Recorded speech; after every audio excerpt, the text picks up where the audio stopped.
1,000 years ago, in North America, near present-day St. Louis, Missouri, there was a city that rivaled the size and complexity of cities such as London, England. Cahokia, the City of the Sun, was the largest and most influential city of the Mississippian culture whose people flourished hundreds of years before European contact. At its peak, Cahokia's population was near 20,000 and served as the religious and trading capital. This Native American civilization spanned the present-day Midwestern, Eastern, and Southeastern United States.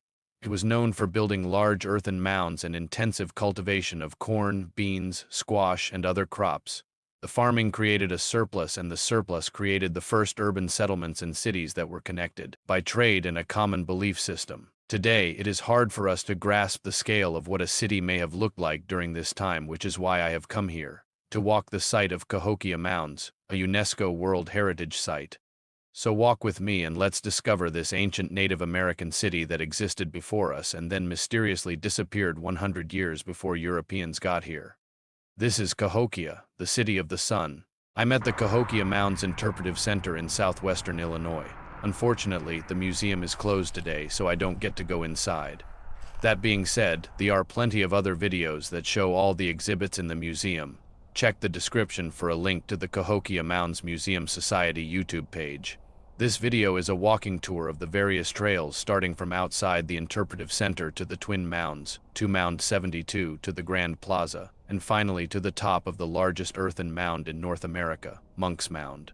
You are walking where a Cahokia neighborhood once stood. Before starting construction on the Interpretive Center, archaeologists excavated in this area and discovered evidence of residential use, including over 80 houses and storage buildings, and several hundred storage and refuse pits. Okay, let's walk over here towards the Twin Mounds and see what that looks like.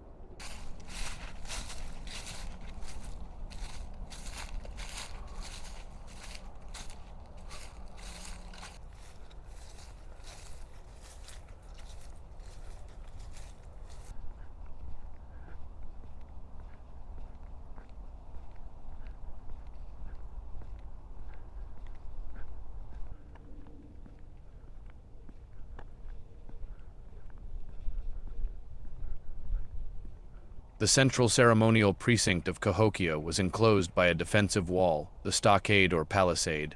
The wall enclosed an area of nearly 200 acres, including Monks Mound and 17 other mounds. Excavations here discovered that the stockade walls ran through this part of the site. This is the South Stockade, or a reconstruction that represents one of the open-backed bastion of the walls.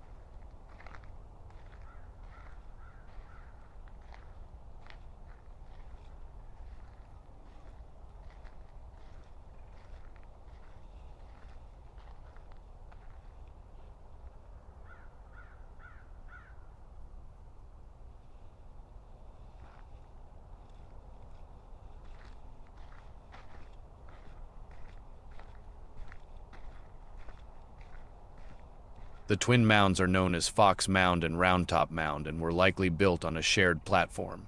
These two mounds probably served as a mortuary complex.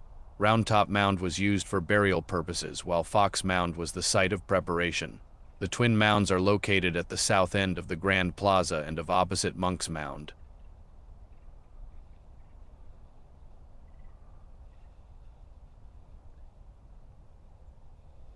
The park has an augmented reality tour that can be viewed on smartphones and tablets from the top of the 10-story Monks Mound and at various waypoints along trails that wind through the 2,200-acre site.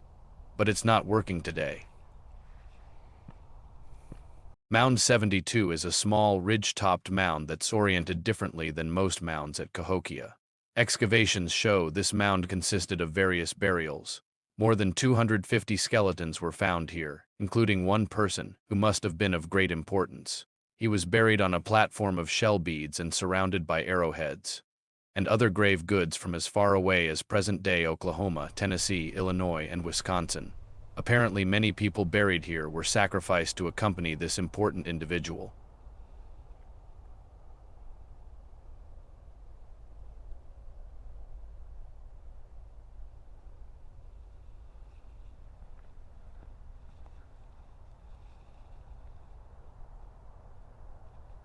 The heart of Cahokia was the Grand Plaza situated between Monks Mound and the Twin Mounds. Archaeological testing has confirmed that the plaza was, in part, artificially created by filling in low areas and reducing high points to create a flat, prepared surface. It was here that public gatherings, markets, and festivals would take place, and the chief could address the assembled masses from Monks Mound.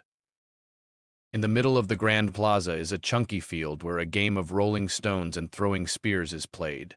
Chunky is played by people trying to land a spear closest to a rolling chunky stone, and the closest spear to land received a point. The sport was very popular. People from all around gathered for tournaments. Chunky was played for recreation, but also for gambling and even to settle disputes.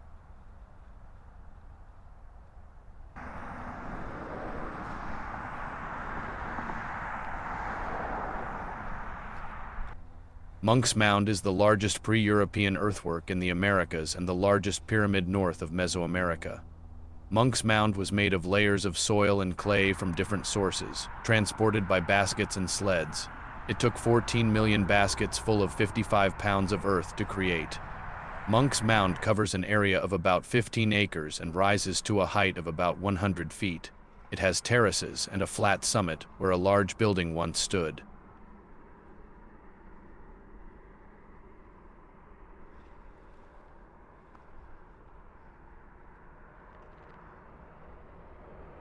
The Birdman Tablet was discovered in excavations on the east side of Monks Mound. The front side of this engraved sandstone tablet depicts a man in a falcon dancer outfit with a beaked mask and wing. The reverse side has a cross-hatched diamond patterns representing a snake.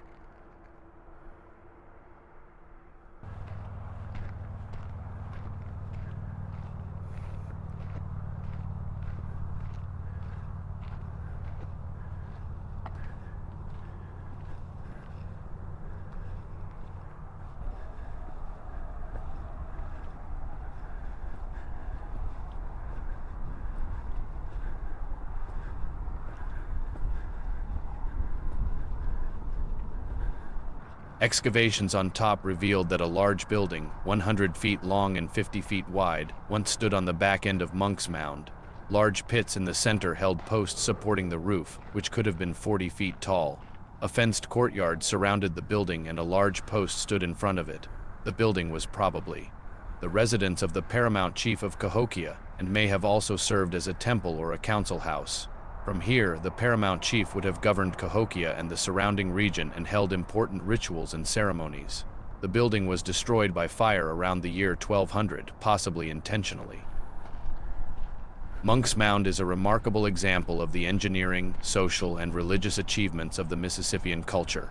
It is a testimony to the complex chiefdom society that organized labor, agriculture, and trade in the pre-European Americas. It is also a symbol of the cultural heritage and identity of the Native American peoples, who descended from the Mississippians.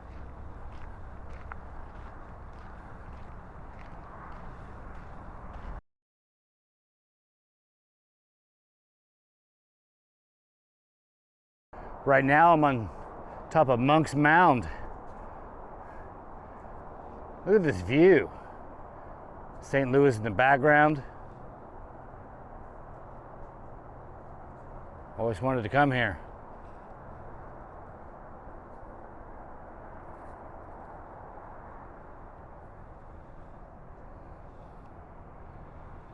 I'm using my Insta360 Go 2 camera right now.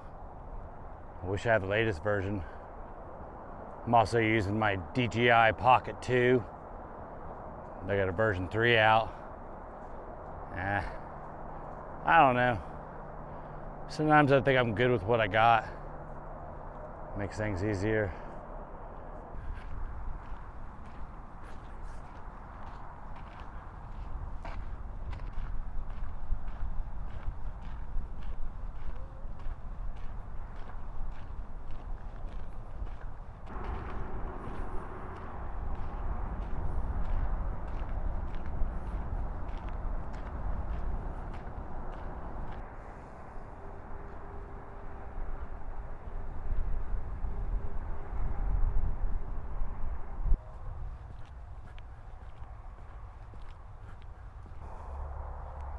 Cahokia was enclosed by a defensive wall, the Stockade.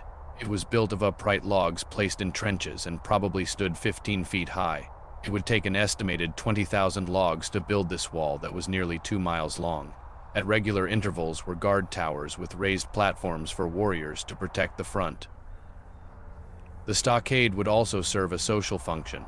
The wall enclosed an area of nearly 200 acres, including Monks Mound and 17 other mounds. Those living inside the sacred precinct were somehow different from those living outside, possibly related to the ruling elite. However, it is likely that all citizens would be allowed inside for festivals and ceremonies, or to help defend, if needed, although there is no evidence that the site was ever attacked.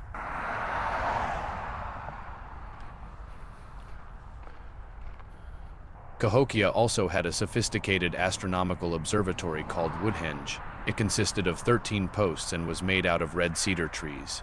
They used the calendar to determine the time of the year. There were 3 posts marking the first days of summer and winter, and the one halfway between marking the first days of spring and fall. The post marking these sunrises aligns with the front of Monks Mound, where the leader resided, and it looks as though Monks Mound gives birth to the sun. This is Cahokia, the city of the sun. Thank you for watching. If you liked the video, click that thumbs up. My name is Shane Ramsey and I love to travel, learn, and share my experiences with you. Support the channel by subscribing and watching another video.